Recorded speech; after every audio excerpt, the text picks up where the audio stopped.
Okay, in this presentation I'm going to look at question 5, and so let's zoom in a bit there. I'm going to just do the first bunch from question 5 in this presentation. So the first one is evaluate x squared as x goes to 5, evaluate the limit of that. This is a nice easy one to get started with. So limit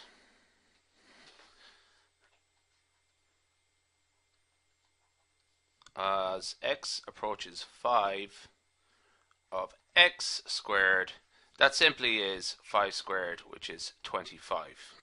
Okay. A lot of this first bunch are actually just that simple. Actually, it's just a matter of just going through them and getting a bit of practice with them. Let's do the second one now. 4x squared minus 3x plus 1.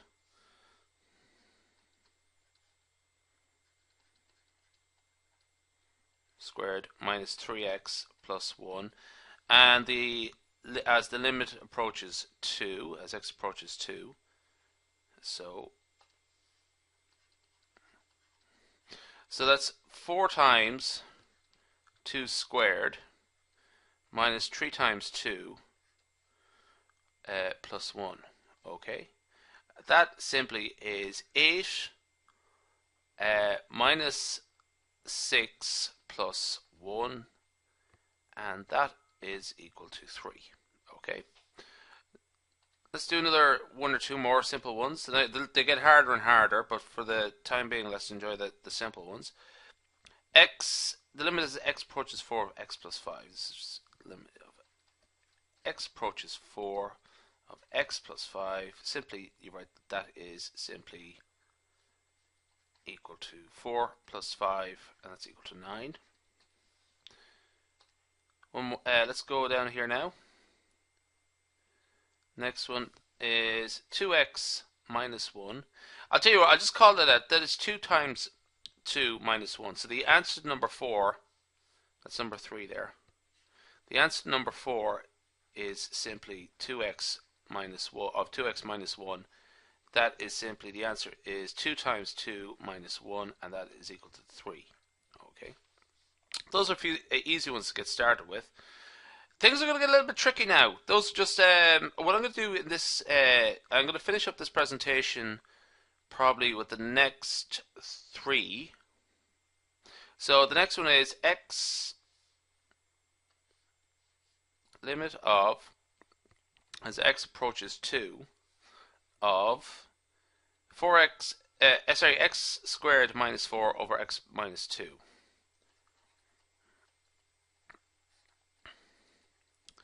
Now, if you evaluate that with 0, for example, 2 squared minus 4 over 2 minus 2, you would get a divide by 0 problem.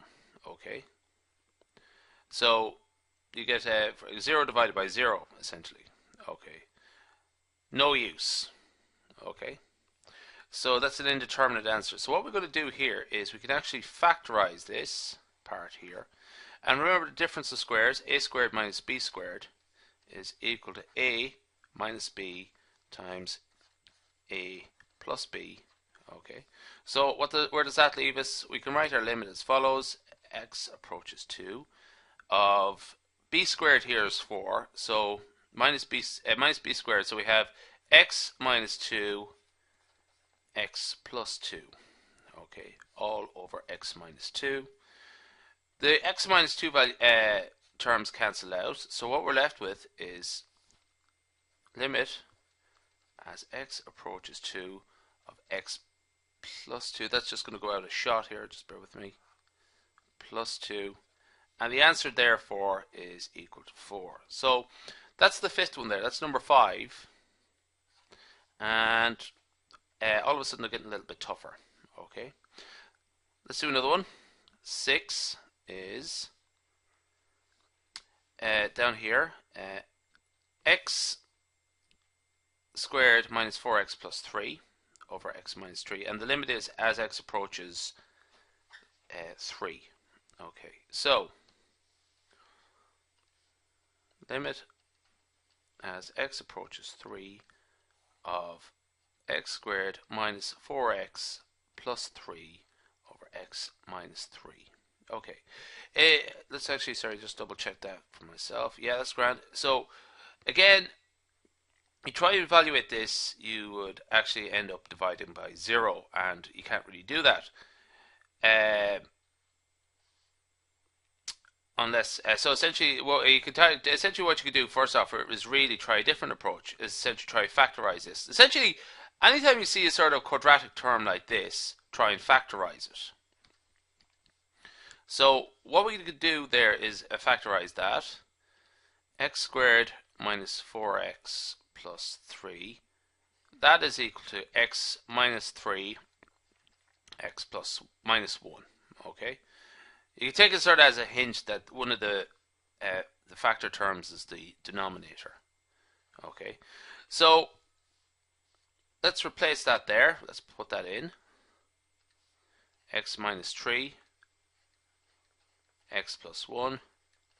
And you can see quite clearly that the x minus 3 terms cancel out. So we're left with something fairly simple. X plus 1, essentially the answer is 4.